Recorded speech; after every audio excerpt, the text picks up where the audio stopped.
Muy buenas tardes, el Señor les bendiga, hermanos.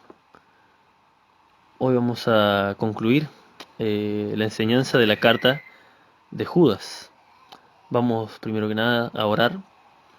Padre eterno, Padre bendito, te doy gracias por tu amor, por tu gran misericordia para con nosotros. Te damos gracias por esta oportunidad de poder estudiar tu palabra libremente, Señor amado, a pesar de las limitaciones que nos han puesto, nos han restringido con toda esta situación que vive el mundo actual. Tenemos la libertad de poder mandarnos estos mensajes por medio de WhatsApp, por medio de las redes sociales, Señor amado, y nos son de bendición, nos son de mucha bendición poder escuchar los mensajes de otros hermanos que también comparten, Padre Eterno. Gracias, gracias. Ayúdanos a ser agradecidos, aún en tiempo de prueba. Gracias, Padre Eterno, por tu gran fidelidad, por todo lo que nos has enseñado a lo largo de esta carta. Y hoy la vamos a concluir. Te imploro por mi vida para que me des palabras santas y correctas que sean acorde con tu voluntad, Señor. Para que todo lo que diga no sea de mi propia carne, de mi propio pensamiento ni corazón, sino que sea guiado e impulsado por tu Espíritu Santo. Gracias, Dios amado, a ti sea la gloria y la honra por los siglos de los siglos. Amén. Bien, hoy vamos a, como decía, concluir, ¿no?, la carta de Judas y vamos a ir a el libro de Judas, a los últimos dos versículos. Los invito a que, por favor, para poder terminar, ya que es una carta muy corta y seguramente se nos van a quedar muchos de estos versículos en la cabeza por la cantidad de veces que hemos empezado para leer del principio, pero como son varios, yo los invito a que en este momento pongan pausa a este audio y vayan y lean desde el versículo 1 hasta el versículo 23, ¿sí? Y a continuación yo leo el versículo 24 y 25 para que podamos agarrar el hilo de lo que se viene hablando y para que no se haga tan largo el mensaje. Bien, suponiendo que ya lo han leído, espero que sí, vamos a leer el versículo 24 y 25. Dice: y a aquel que es poderoso para guardaros sin caída y presentaros sin mancha delante de su gloria con gran alegría, al único y sabio Dios, nuestro Salvador, sea gloria y majestad, imperio y potencia, ahora y por todos los siglos. Amén. Bien, esta es la conclusión final, ¿no?, de la carta de Judas. Este es el cierre que Judas nos da a todo lo que nos vino hablando. Hemos visto en los versículos 1 y 2 la presentación de Judas, ¿no? Habíamos visto la humildad que tenía, de aún siendo en la carne medio hermano de Jesús, tanto Judas como Santiago, se presenta a sí mismo como siervo de Cristo, habiendo sido Jesús su medio hermano, ¿no?, hijo de María y de José. Pero él no tenía esto en su currículum, sino que él se presenta como siervo de Cristo y hermano, ¿no?, de Santiago. También vimos a partir del versículo 3 hasta el 19 la firmeza y vehemencia que Judas tenía. Y obviamente que nosotros debemos tener, todos nosotros debemos tener esta firmeza contra los falsos maestros, contra las falsas enseñanzas, porque dentro de la congregación, dentro de la iglesia general de Cristo, no hay nada más destructivo que falsas enseñanzas. Debemos obviamente amar a aquellos que están confundidos, pero rechazar tajantemente a toda enseñanza errónea, y detener inmediatamente todo falso maestro que esté sobre el púlpito de nuestra congregación. No podemos evitarlo sobre las congregaciones del mundo, pero debemos tener la firmeza para que no entren estos falsos maestros y engañadores a nuestra congregación. Hemos visto desde los versículos 20 al 23 el amor que Judas tenía por los hermanos en Cristo y el deseo de que no se extravíen del camino de Dios. Y ahora, en estos últimos dos versículos, vamos a analizar su despedida y alabanza a Dios. Vamos a releer el versículo 24, solamente la primera parte, ¿no? Dice: y a aquel que es poderoso para guardaros sin caída. ¿Puede Dios guardarnos sin caída? Pareciera que no, porque vivimos en un mundo siempre lleno de conflictos, vivimos llenos de luchas diarias, que muchas veces parecen hasta batallas perdidas. Pero no tenemos que confundir un tropiezo con una caída. Acá dice que el Señor tiene el poder para guardarnos sin caída. ¿Cuál es la diferencia entre un tropiezo y una caída? Creo que todos lo conocemos. Eh, Podés tropezarte con una piedra y bueno, tambalearte un poco, y perder un poco el equilibrio, pero enseguida el cuerpo se autoequilibra, ¿no? Y se vuelve a poner en orden y sigue caminando, ¿no? Y a veces quedamos medios aturdidos porque o nos chocamos con algo de frente, pero no nos caímos al piso, simplemente fue un tropezón. Fue algo en el camino que nos estorbó y no lo vimos. Y nos pegó un buen sacudón, ¿no? Sin embargo, la caída es cuando directamente el tropezón fue tan fuerte que perdimos el equilibrio y obviamente cuando hay una caída suele haber consecuencias. Si una caída es muy bruta, puedes hasta quebrarte algún hueso, puedes lastimarte o fisurarte algo del cuerpo. ¿Cuál es la diferencia entre un tropiezo y una caída? Bueno, la diferencia que había básicamente entre Elías y el rey David, por ejemplo. Eh, Vemos que Elías tiene un ministerio casi, casi impecable, ¿no? Y el momento, humanamente, ¿no? Hablando, uno de los momentos, el segundo momento le diría yo, más glorioso que tiene, ¿no? Que más, no Elías, sino Dios manifestándose en su vida, es aquel cuando enfrenta a los profetas de Baal y Acera, un día terrible, de una victoria terrible. Digo el segundo día más grande porque sin duda que el primer día más grande es aquel día que él fue arrebatado, dice, por carruajes de fuego y no conoció muerte, Elías, ¿no? Pero tuvo un tropezón. Entre estos dos eventos tuvo un tropezón. Inmediatamente después de aquella victoria contra los profetas de Baal y Acera, donde Dios mandó fuego del cielo y mostró que él era el verdadero Dios, inmediatamente después de eso, dicen que después de una gran victoria hay que prepararse, ¿no? Porque el enemigo se viene con todo, nuestro cuerpo queda a veces cansado, nuestra mente también, y en ese momento la reina Jezabel juró que iba a matarlo, que iba a hacer todo lo posible por matarlo, por lo que había hecho Elías. Y Elías tuvo miedo. Después de ver semejante obra que hizo Dios, tuvo miedo, así que salió corriendo lejos, lejos, corrió días para alejarse lo más posible. Fue un tropezón, ¿no? Y ya quería abandonar, quería dejar la toalla, pero Dios lo consoló y él cobró fuerza. Fíjense que dice la palabra de Dios que el ángel le llevaba comida, porque lo que tenía Elías era que estaba débil físicamente, había corrido durante días y encima tenía hambre y estaba cansado, y cuando uno está en una mala situación física, eso afecta en lo espiritual. A veces creemos que se nos derrumba el mundo y en realidad simplemente estamos cansados, saturados, tenemos hambre, tenemos frío, eh, mezclamos las debilidades de la carne, las mezclamos con el espíritu, ¿no? Y creemos que todo se desmorona, y a veces simplemente que tal vez no nos estamos alimentando bien, tal vez no estamos durmiendo bien. Esto generó un tropezón en la vida de Elías, pero inmediatamente se levantó y siguió adelante de una forma realmente gloriosa para la gloria de Dios, ¿no? Fue un tropezón de Elías. Sin embargo, si lo comparamos con David, David tuvo tropezones, pero también tuvo caídas. Y tuvo, sobre todo, dos caídas muy grandes que trajeron terribles consecuencias. Caídas de las cuales el Señor los levantó. Pero ambas caídas les trajeron consecuencias hasta el día de su muerte. Uno fue la caída en pecado con Betsabé.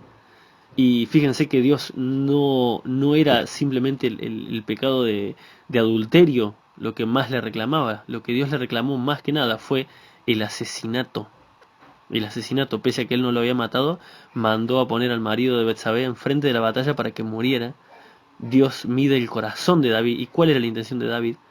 Que el marido de Betsabé muriera en la batalla. Y Dios lo culpa de la muerte de Urías el Eteo. Dios lo levanta, lo restaura, realmente aprende la lección David. Y muchos años más adelante, ya siendo más viejo, tal vez un poco más testarudo, decide hacer un censo, David. Un censo que iba totalmente contra la voluntad de Dios y con un siervo cercano a él que le estaba advirtiendo que era malo y a él no le importó.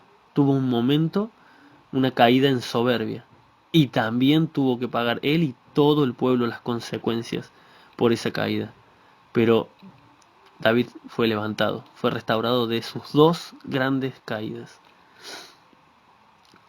La victoria de Cristo en la cruz cubrió todos nuestros pecados pasados, presentes y futuros.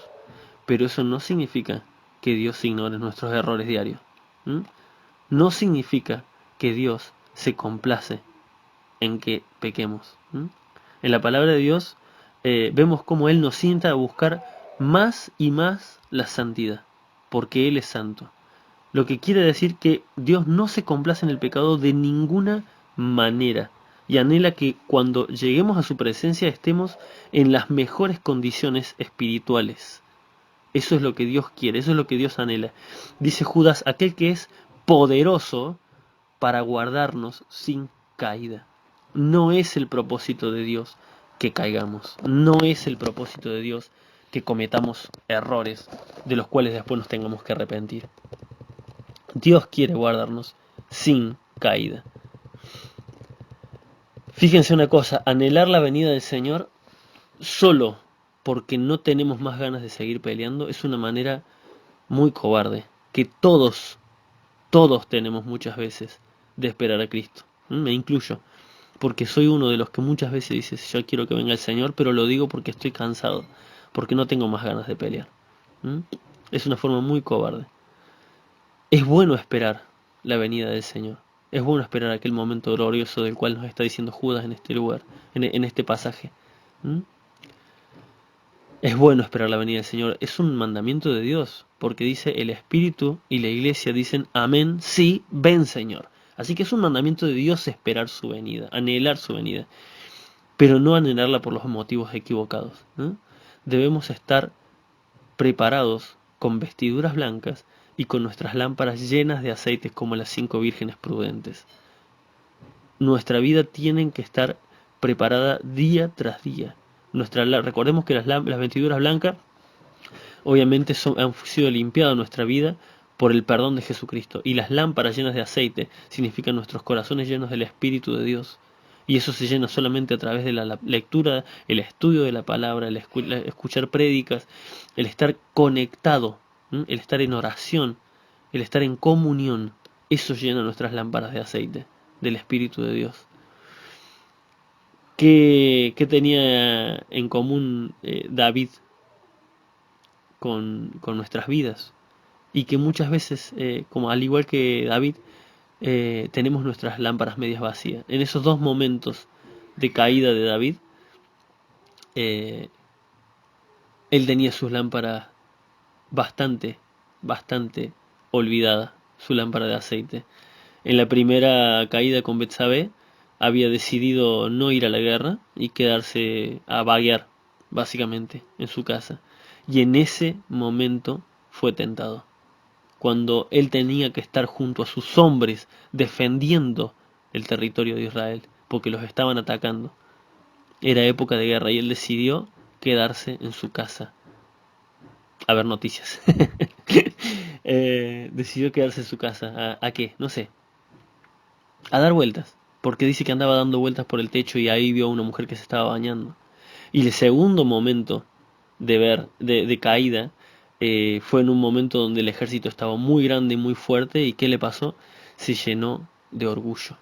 Su corazón se llenó de orgullo y decía, a ver cuántos soldados tengo yo, olvidándose de que todo lo que tenía era de Dios, no era de él.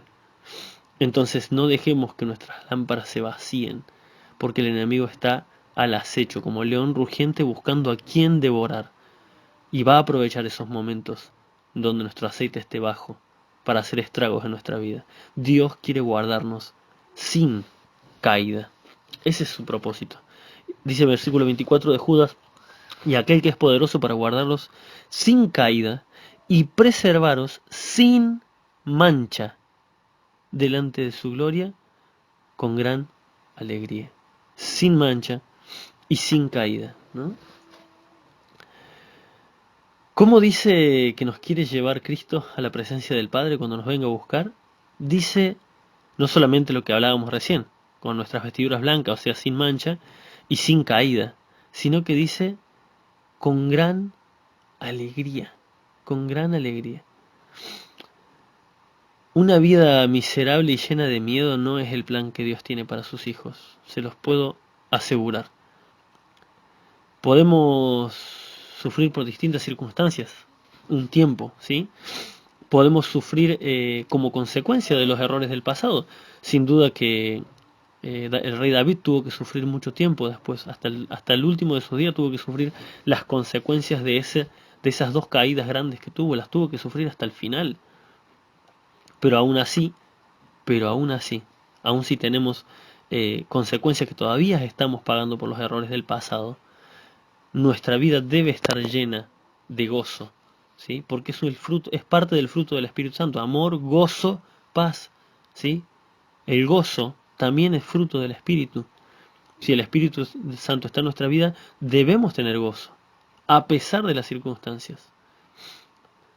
Como decía, si sufrimos a pesar de las consecuencias, si sufrimos como consecuencia de los errores del pasado, y son pecados que Dios ya perdonó, tenemos que saber que no es culpa de Dios que estemos sufriendo, sino de no haberlo buscado en aquel tiempo. Y debemos tener siempre eso en mente. El único que me puede arrebatar el gozo de la salvación que Jesús me dio, soy yo mismo. El único que te puede arrebatar el gozo de la salvación, sos vos mismo. No, el enemigo, a veces decimos el enemigo me arrebató el gozo. No, discúlpame, pero no. El único que nos puede quitar el gozo de la salvación somos nosotros mismos. ¿Cómo? Desoyendo la palabra de Dios. No aplicando a mi vida lo que aprendí, lo que escuché. Poniendo excusas, ¿sí? Mi mujer siempre, siempre tiene una frase que me gusta mucho que dice, yo creo que cuando estemos en la presencia de Dios, nos va a mostrar lo fácil que era hacer lo correcto. Nos va a mostrar lo fácil que era. Y yo agrego, creo que también nos va a mostrar las buenas consecuencias que hubiese acarreado hacer su voluntad y no la nuestra. Yo estoy seguro que Dios nos va a mostrar. Estoy seguro de que Dios nos va a mostrar. Mira, solo tenías que hacer esto. Mira lo fácil que era. Como dijo Jesús, mi yugo es fácil y mi carga es ligera. No es tan complicado. Te complicas la vida solo, Michael. Hoy en día estamos en una situación muy especial con esto de las cuarentenas y este supuesto virus, lo cual ha traído desastre económico a muchísimas familias, muchísimas familias. También hemos podido ver la mano de Dios protegiendo y ayudando a muchos hermanos en Cristo, sosteniéndolos en estos tiempos. Y un ejemplo que yo quiero poner, que es mi propio ejemplo, es cómo en esas cosas que a veces parece que no tienen sentido, ¿no? Uno no sabe si le van a afectar tarde o temprano o no. Pero cuando uno comprende la palabra de Dios en algo y lo ignora, tarde o temprano eso trae consecuencias.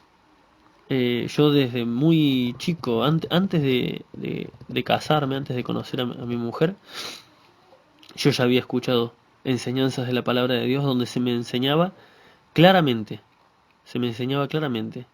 que Dios no quiere que vivamos en deudas. A mí se me enseñó por medio de la palabra de Dios, claramente los versículos que dicen, no debamos nada a nadie, no te hagas deudor de nadie, no salgas por fiador de nadie. Y otro pasaje muy interesante es el que dice que Dios aborrece la usura. ¿Y qué es la usura? Y bueno, obviamente, dar o recibir un préstamo y después tener que pagar un interés exagerado. Y yo acá desde que conozco desde siempre, sacar una tarjeta de crédito, pagar algo y después terminar pagando el doble, a mí discúlpenme, pero eso a mí me suena a usura. Eso a mí me suena a usura, es un interés exagerado. En otros países el interés suele ser de el 10%, pero acá los intereses son una locura. Entonces yo dije, Señor, no quiero tener nunca una tarjeta de crédito, nunca meterme en un préstamo, en ningún crédito ni nada. Yo quiero que vos me sostengas y si vos me das, Yo voy a tener, y si no me das, tendré que tener lo que tenga. Pero manteneme y dame lo que me tengas que dar sin que yo tenga que pedir prestado. Sin que yo tenga que sacar en cuotas, sin que yo tenga que pedir prestado nada a nadie. Y sosteneme así, con lo necesario, lo que vos consideres necesario. No solamente el Señor nos mantuvo a mí y a mi familia en obediencia a su palabra, nos dio las cosas necesarias, sino que nos dio mucho más de lo necesario.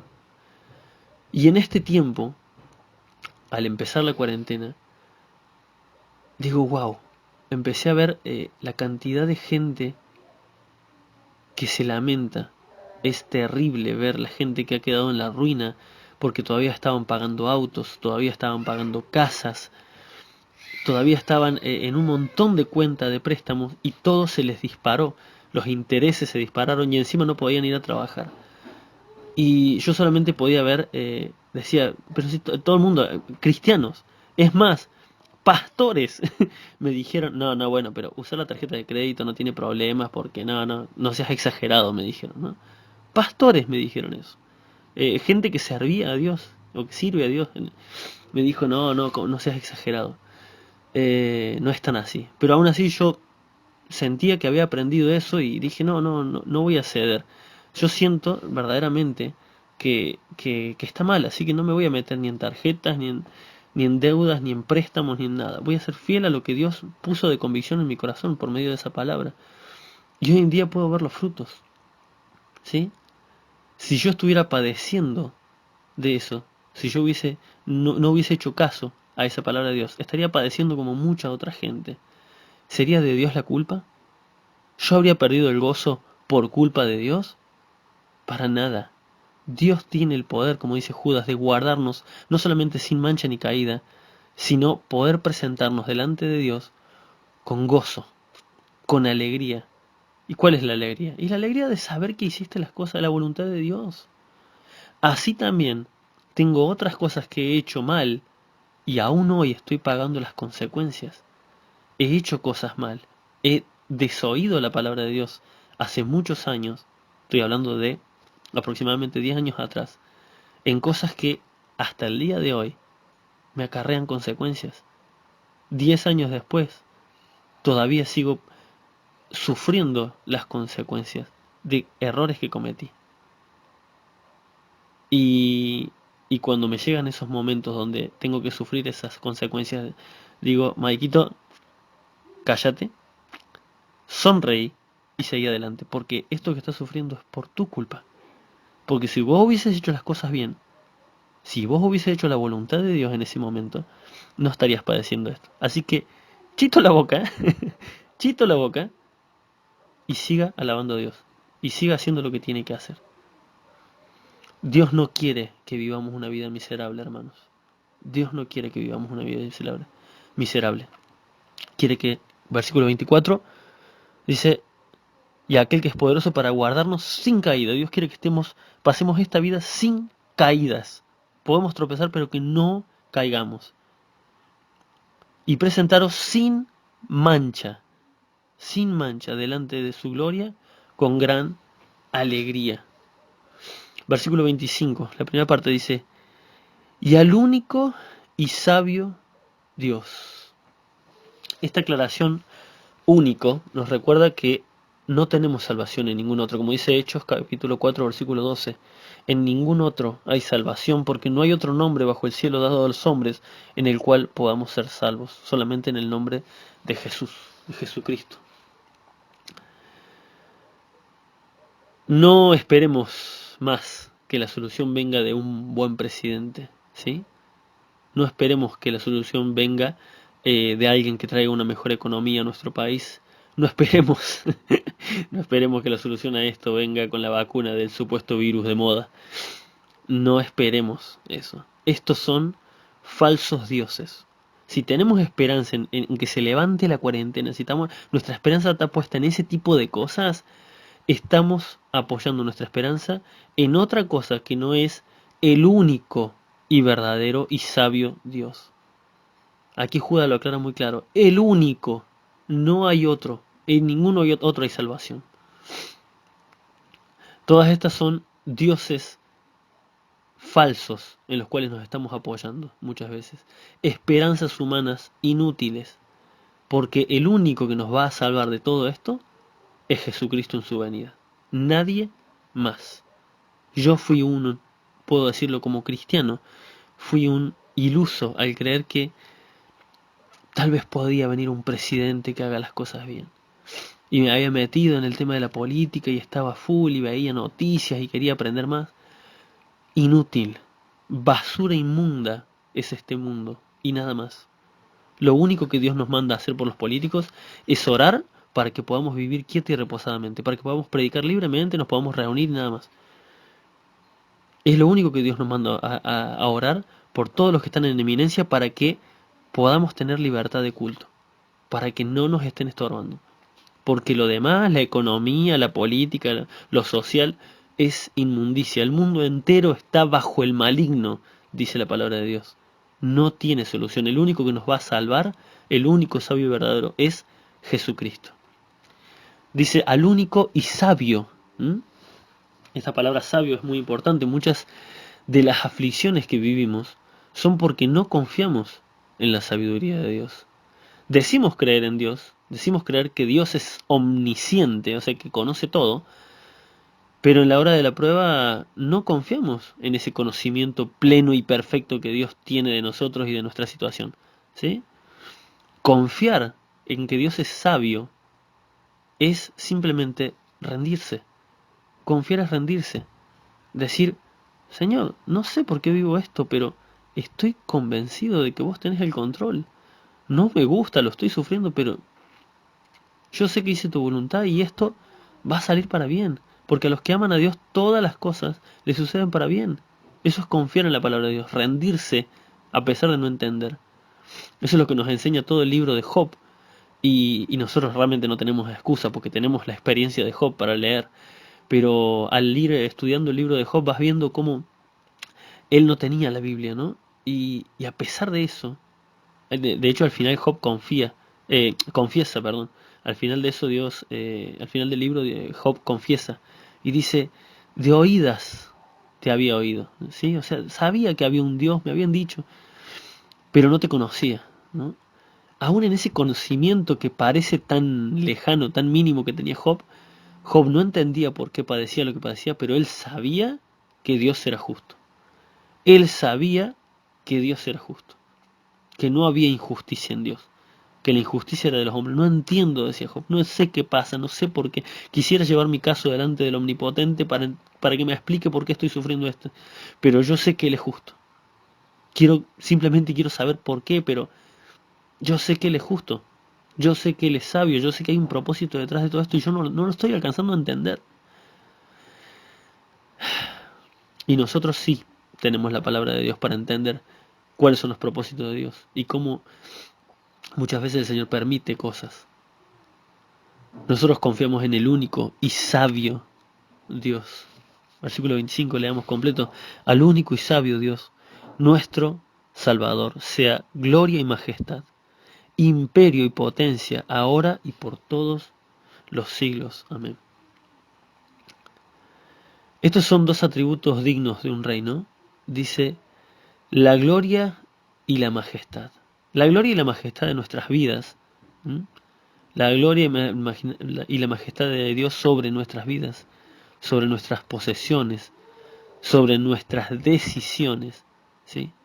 Ahí tiene que estar la gloria y la majestad de Dios. Dice, debemos dar gracias y gloria a Dios en todo lo que vivimos, en todo lo que nos pasa. Y después dice el imperio y la potencia. O sea, el dominio. ¿Qué es el imperio? El dominio. El dominio absoluto de nuestras vidas está en las manos de Dios. Si Dios no tiene el dominio absoluto de nuestras vidas, entonces no es nuestro Señor. Le decimos Señor en vano porque Señor ya estudiamos que la palabra Señor significa dueño, significa amo. Dios es nuestro dueño. Y si le decimos Señor, es porque estamos entendiendo que Él tiene todo lo que tenemos es para su gloria y para su majestad. Y Él tiene el dominio y la potencia sobre nuestras vidas,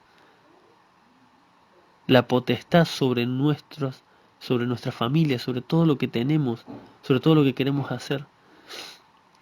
¿Tenemos verdaderamente el dominio entregado a Dios? ¿O seguimos tratando de gobernar nosotros nuestras vidas? Hermanos, si estamos pasando por pruebas difíciles y no entendemos por qué Dios las está permitiendo, y esto nos lleva a amargarnos, a entristecernos y hasta desesperarnos, puede que el dominio de nuestras vidas siga estando en nuestras propias manos, en lugar de las manos de Dios. Por esto los invito a que rindamos plenamente nuestras vidas a aquel que es todopoderoso para presentarnos delante del Padre, santos, sin mancha, sin caída, y sobre todo dice, llenos de alegría. No necesitamos vivir más en tristeza, no necesitamos vivir. Dios no quiere que vivamos en tristeza. Dios no quiere que vivamos en amargura y mucho menos que vivamos en miedo por Dios. Mucho menos que vivamos en miedo. Así que confiemos en el Señor. Amén. Que el Señor les bendiga grandemente.